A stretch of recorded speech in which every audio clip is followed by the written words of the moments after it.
in the conservation center. Can you guys hear me? Thumbs up. Great. All right, let's see if we can get some of our gorillas out. We did give them access during that rainstorm on the pad. 你这手就把这手让扔掉，就是因为捡它的。 My name's Hayley, I'm one of the gorilla keepers here. And if they come out, we're going to be doing a fruit feed with them and talking a little bit about our gorillas here at Zoo Atlanta. So give me a second, let's see if we can get some of these guys out. Katsu! Sakari!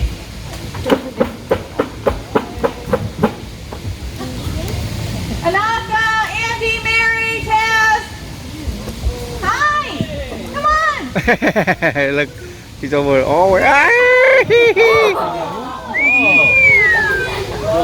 he's running, he's running. Now this is our family group, so this is going to be a group of 9. Hopefully they all come out. I wouldn't be surprised if Taz, oh, he is coming out. He's usually the biggest baby. He's the biggest one in the group, but the biggest baby when it comes to rain. It's quite funny. Come on, Taz! Alright, let's start over here then. So we're over here with Andy. She's a 5-year-old female in this group. Her mom right here is Lulu. And Lulu is actually very special to us here right now. If you guys follow us on social media, you'll notice that she's a very, very large belly right now. So she's actually expecting. So she's actually in her birth window right now, meaning for now until about another month and a half, it could be any day that she would be giving birth. So we're going to welcome another gorilla here to this family group, and it will be a group of 10. Now in front of Lulu, we have Anaka, who's another 5-year-old female, and Mary, who's a 9-year-old female. And look who decided to join us, Taz. Taz. So you can tell that Taz is the silverback of the group, and silverback is just a term that we use to describe an adult male gorilla. A lot of people get that confused and think that a silverback is actually its own species, but it's really just a term that describes an adult male gorilla. And that's because once he turns around, you'll see that silver hair that goes from the top of his head all the way down to his butt and even onto his legs as well. And that's just one of the ways that you can tell them apart. And they're about the same size of a female gorilla. As you can tell, Lulu is an adult man or female, and Taz is an adult male. So the size difference is very obvious here. All right, let's feed them. Maybe we'll get some more out. Go on down to the window. Say hi to the people in the conservation center. Now, Taz plays a very important role in this family as he's the head leader of the family. So he's going to be the one to protect the troop through anything that might happen. He is going to, usually in the wild, the silverback of the group will lead the family where they're going to be going that day, find the food for the family, and then also protect from any outside threats that may occur. Oops, sorry. So he's definitely a very important member of this family. Now coming down the hill, we have Sakari. Now they're all walking bipedally, which means they're walking upright just like us. It's not very common for gorillas to walk. Usually their normal walk is knuckle walking, so on all fours. But if they have all fours down, that's 4 pieces of their body that's touching wet floor, and they don't like that, so they try to walk so that they don't get wet. Now, mind you, gorillas are from rainforests in the wild, but these guys are pretty spoiled here.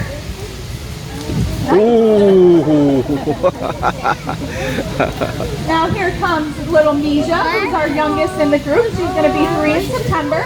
Now she's holding on to Mom, who is Kudzu.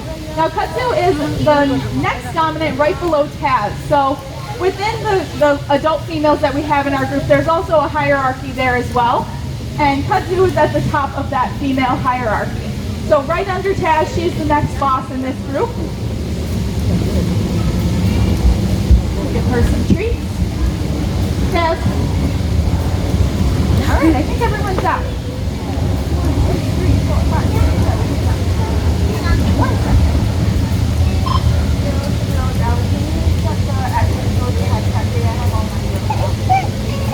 Sorry.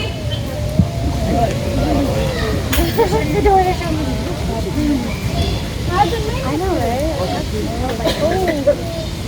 Alright, now getting back, since we have all 9 gorillas out, I'll try and do this introduction a little bit better.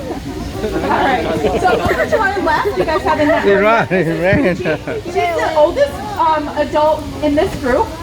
She is in her mid-30s. Now Coochie's the least dominant member of this group, so she's going to go as farthest away from all of this chaos, but that's why we got to have a good arm so we can get all the fruit down to Coochie there. Coochie's a very good mom. She's raised quite a few kids and also a pair of twins, which is pretty rare for gorillas to have twins and then also be able to take care of them. So she's a super mom here.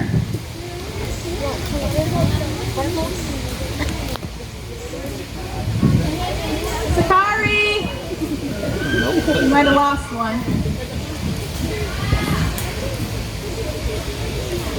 Now I'm just doing their fruit portion of the day. This is actually the smallest portion of food that they're going to get today. They usually get fed about 5 times a day, and most of that's going to be greens and vegetables, and then also a biscuit diet. And that biscuit diet is very important because it has all the nutrients and vitamins that they would be getting out in the wild that they're missing from a commercially grown produce diet. So it has all the things that they need to be healthy, and then all of this is kind of just fillers. So they really need those biscuits, which they get every morning and every afternoon. And then they get a variety of greens, so romaine, kale, different colored greens, and then they get a very large variety of vegetables and fruit as well. Okay, I see you, Mary.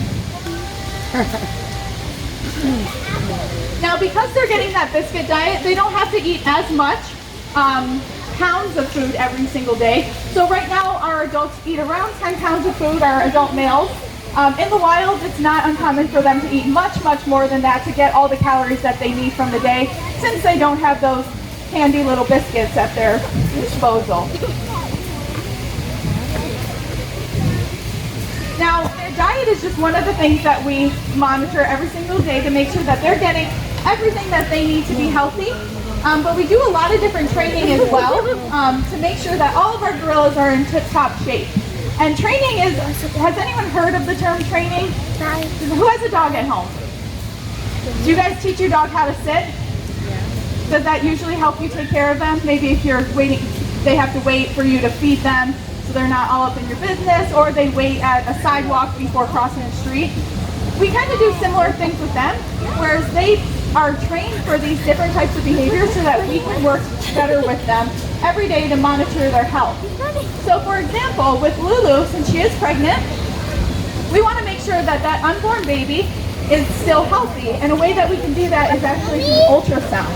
So the same way that we would get an ultrasound if we were pregnant, Lulu gets it the same way. So our vet comes in once a week, since we got a positive pregnancy test on Lulu. And Lulu's trained to present her abdomen up to the mesh, and we use the same type of probe, the same type of machine, and the same type of ultrasound jelly that you would if you went to the doctors as well. And that way we can get a good heart rate on the baby, we can get measurements of the baby, we can see which way, oh hello, everyone's gone. We can see which way the baby is facing so that we know if it's a little bit closer to birthing time. So there's a lot of good information that we can get from doing those ultrasounds. Now, who got their flu shot last year? So did the gorillas. So the gorillas get their flu shot every single year, and this is something that we also train for. So every single one of our gorillas, we have 18 here at Zoo Atlanta, they're trained to present their shoulder up to the mesh. And the mesh, when I say mesh, if you guys look over to the right of the glass over there, that's the type of mesh that we work through in our gorilla holding building. So we're never actually going in with the gorillas, it's all protected contact. But they put their shoulders right up to the mesh, and every single day of the year, we train them, whether we're just maybe poking them with our finger, poking them with a capped needle, poking them with a blunt needle. And then on the day of the injection for their flu shot, it's nothing because they've been training for it all year, and then they get a really, really tasty treat. So all of our training is positive reinforcement training, which means if they don't want to participate, they don't have to.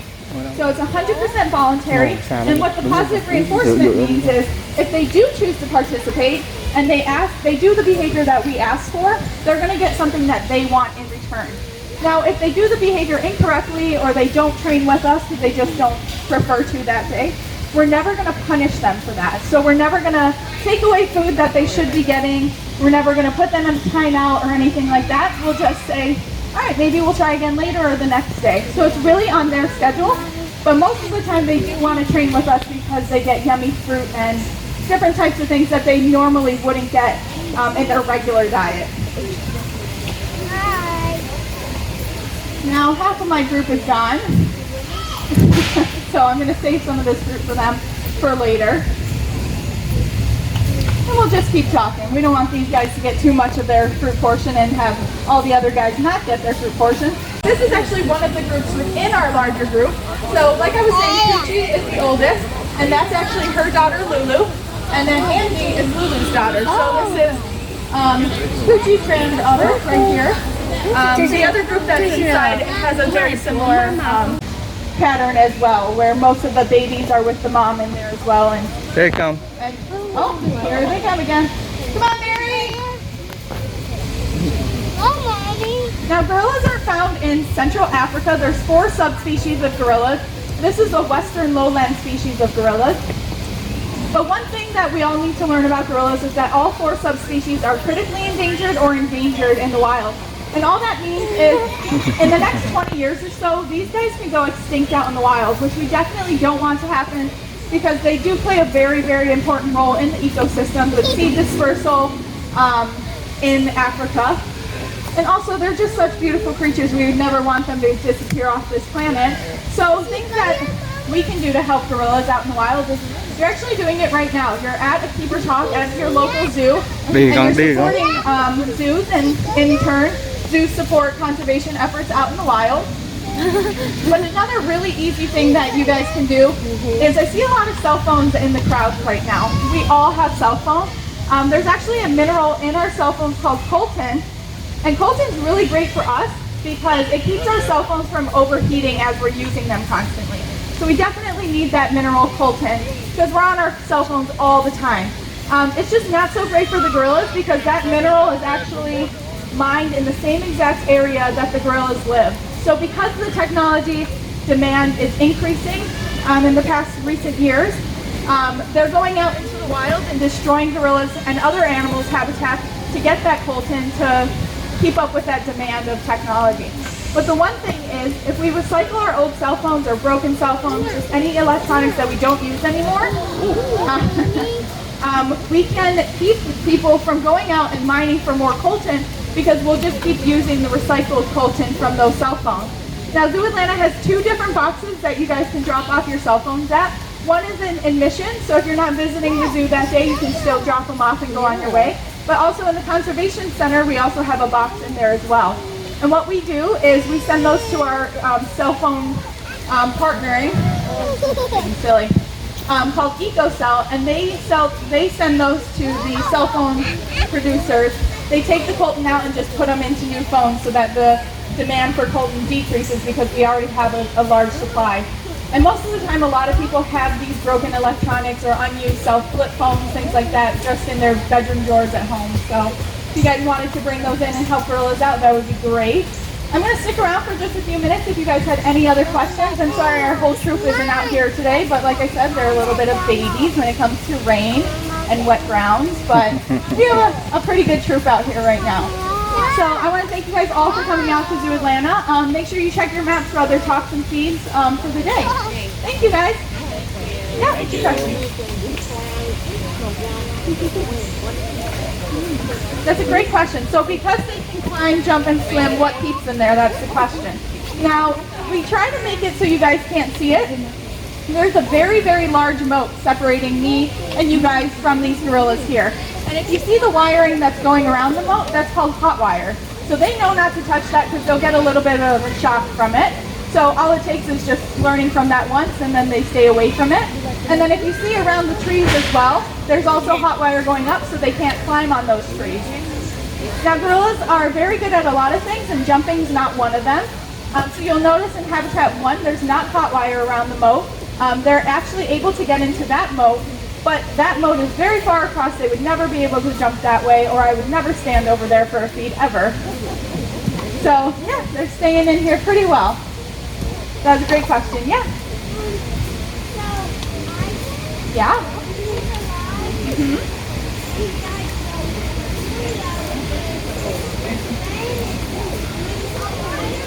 No.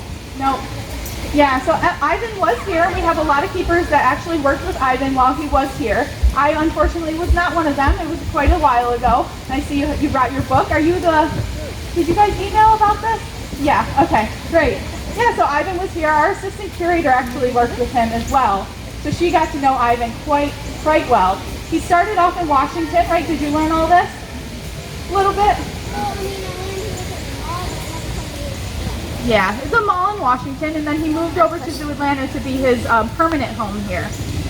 Yeah. And then there's going to be a movie coming out. Did you know that? Yep. There's going to be a movie coming out about him. That will be very exciting. You're welcome. Yeah. What do they usually do on like the main time? I'm sorry, I couldn't hear you. What do they usually do on the main time? Like during the daytime? Yeah. What do our gorillas usually do during the daytime? So, a lot of the times they're going to forage. So forage means that they're going to go out and look for food. So in the wild, gorillas spend about 60% of their day foraging or looking for food. And then most of the other time they're just going to rest if they're an adult. But you can see our young ones, they're playing a lot, right? So the young ones are going to play a little bit more than the adults, and the adults will rest for about 40% of their day, feed for about 60% of their day. And then it's a little bit lower for the young kids because they like to rustle around and play a lot. And then throughout the days at the zoo, we do these feedings so that they get multiple feeds throughout the day. We do training sessions with them so that we create a good bond with them. Yeah, and this is very, very natural for what gorillas would be doing. Thank you. And they get a little bit spunkier when it's raining too. They're acting quite goofy right now. I think it woke them up, so they're less sleepy than they usually are. That's a great question. Any other questions? No? All right. Well, thank you guys all for coming out again, and thank you all for your great questions. Definitely keep watching them since they are being super goofy right now and very cute. And hopefully the other ones will decide to come out since it's not raining anymore and the sun is out. But we'll see. We'll see about those guys. They're quite big babies. Thank you guys. Thanks.